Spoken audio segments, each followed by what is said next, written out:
This. Hello YouTube, this is Silver Panther 2000 here. Today I will be doing my first attempt on making a live stream on my new phone. Yeah. And just like some of my previous ones, I'm going to be doing a reaction. Yeah, I got nothing to do. Well, I'm gonna look for something to react to, and that is the NES Godzilla.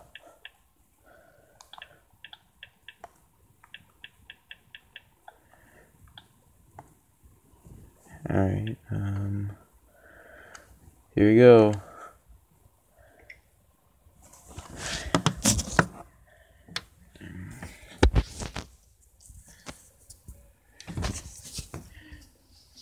When I was a little kid, the two things I loved most in life were Godzilla and NES games. So naturally, when Godzilla Monster of Monsters came out, it was like a dream come true. Well, almost. To sum it up, most of the games revolved around getting through very repetitive outer space levels while smashing up tanks and jets, and then fighting against Godzilla's monster enemies. Overall, it was pretty mediocre, but back then I didn't care. When I got the game as a present for my 10th birthday, I played it night and day as much as I could. Unfortunately, I had traded the game for Amagon a year later, much to my regret when I found out what the game was like.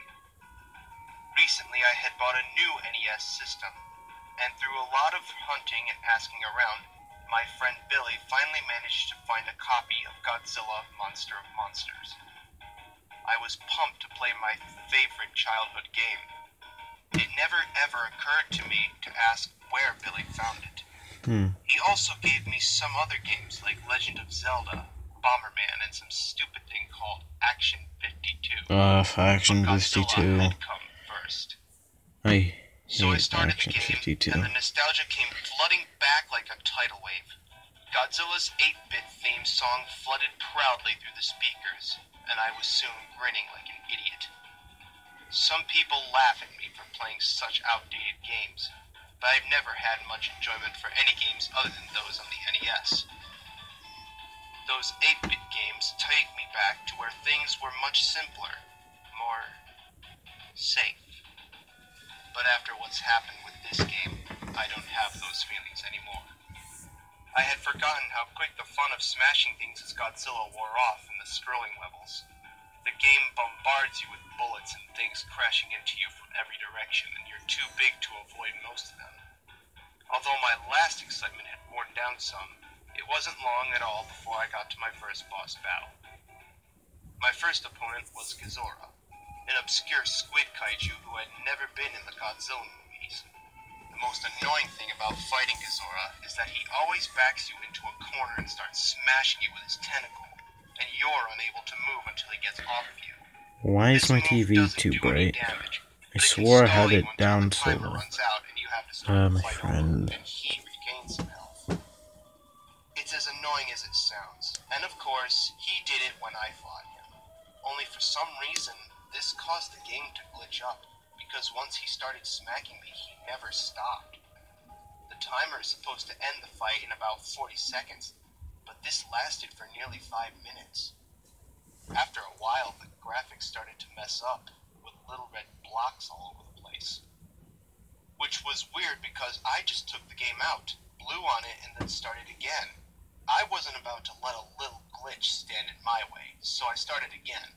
This time defeated Ghidorah and the level's other boss, Mogira, without any problems. So then it was on to the next planet, Mars. I browsed around the board and found something unexpected.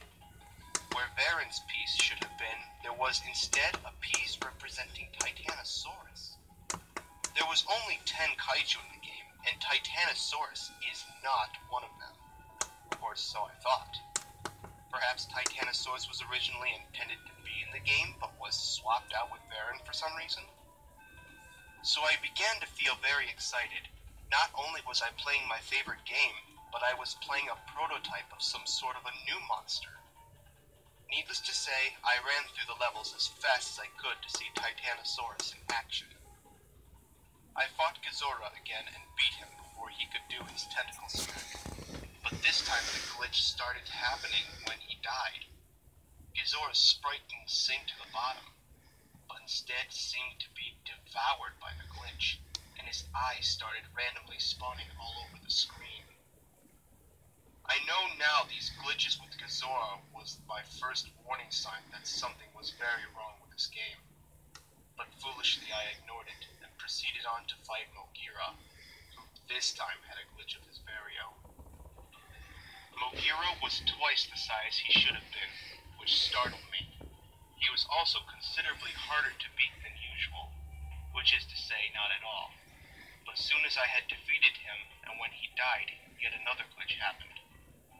It happened extremely fast, so I was lucky to get a screen cap of it at all.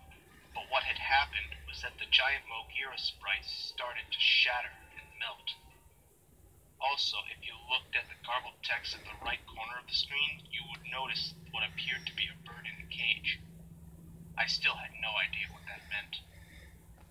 At this point, I was about to fight Titanosaurus, and I was worried as to what kind of glitches would happen this time. But to my surprise, Titanosaurus looked just fine. Although all the game's bipedal monsters were at the same height, Titanosaurus was a bit taller. But since Titanosaurus actually was taller than Godzilla in his film debut, I thought this was kinda cool. After a very fun fight with a monster that wasn't supposed to be in the game, I took over the enemy base and proceeded not to Jupiter like normal, but instead to Pathos. Alright, that was the test. So yeah.